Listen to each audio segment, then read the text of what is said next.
Har Har Mahadev. So before we jump into the video, I want to tell you about something which is the need of the hour. Have a look at this. So this is A1 Training. A1 Training is an online platform to learn coding. It also includes Python according to the CBSE syllabus. It is a language which is used for artificial intelligence.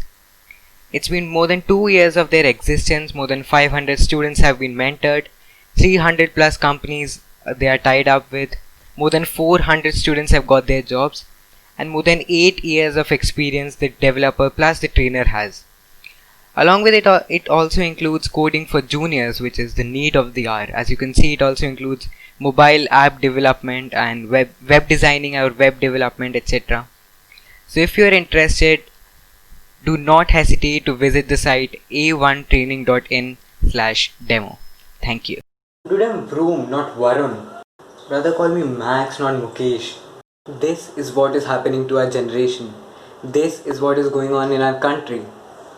We are more and more leaning towards the western side, forgetting that they were almost made out of us, forgetting our own greatness and our own culture.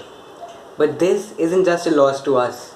India has a lot to give out to the world, but in order to give out to the world, we first need to know what do we have. From a time when other countries used to Indianize their lifestyles to look cool and trendy, we have descended, I'm afraid, too much.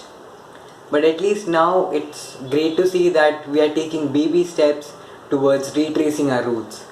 For example, due to our Prime Minister, people are getting to know about yoga and Ayurveda and many more things. From a time when an international guest was given a model of the Taj Mahal as a souvenir, I can proudly say that we have come to a time when a copy of the Bhagavad Gita is given out as a souvenir. So India, as I said, has many great things, and in today's video I'll tell you 3 such things which make Bharat incredible, and if put to use well can also make the whole world even more incredible. Number 1, the beauty of our ancient medical sciences. We need to accept the fact that our Ayurveda was way more ahead than the modern Western science today. And I'll give you an example. In our ancient scriptures, it is beautifully explained that how our heart is like a lotus which is tilted upside down with its petals tilted slightly to the left, and the roots start a huge stalk which supplies God's energy to all parts of the body, and it's known as Hridaya. Hri means to suck and Da means to give. And modern Western science thought that blood flowed into the heart up until 1999, when they got to know that blood was actually sucked into our heart.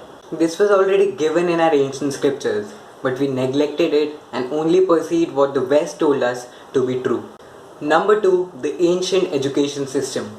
The way of education given in our Sanatan Dharma, the Gurukul system, is the best way a person's years of education can be used. It is a system which was made for the children to flourish, unlike the one today which is made for the children to be obedient. So first of all, the student or the pupil was made fully fit both in the physical and the mental terms, because if he or she isn't fit, they cannot perform their karma well. After the fitness part, they were observed, the students were observed, and then they were promoted in a field they were best at, so that they can enjoy what they're doing and at the same time they can provide the society with a great help. And that is why we were so developed in the ancient times, because the upbringing was so well concentrated. So if Guru Dronacharya had forced Arjuna to wield a mace, he might not have been the great archer we know him today. Neither would he have been a great mace wielder, because maybe his interest was in archery. So this was what our ancient education system gave us. Number 3, the simple yet deep wisdom of our ancient people. So at the times when the kings ruled, they wanted their monuments to be built free of cost. So they won't pay the laborers, and of course most of the laborers didn't even dare to challenge the king. So the king used to make them work 24 hours a day, 365 days a year, and the laborer would soon die. So some wise sages or the people who had the king's ears, they went and told the king that don't make them work for this much period of time. These 1.5 hours of the day aren't good. No, the structure won't be strong enough because it's Rahu Kala. So from there came in the concept of Rahu Kala. Our wise ancient people did this so that the laborer can have at least a bit of rest. So once again, it isn't just a mere superstition, but it was sheer wisdom of our ancient people. So let's start retracing our roots now. In this world where everyone is rushing forward, let's just take a moment, look back, and realize that the thing the world is rushing forward for might just be there already with us. So let's pause, admire, and spread the message. Let's make Bharat the superpower it once was, once again.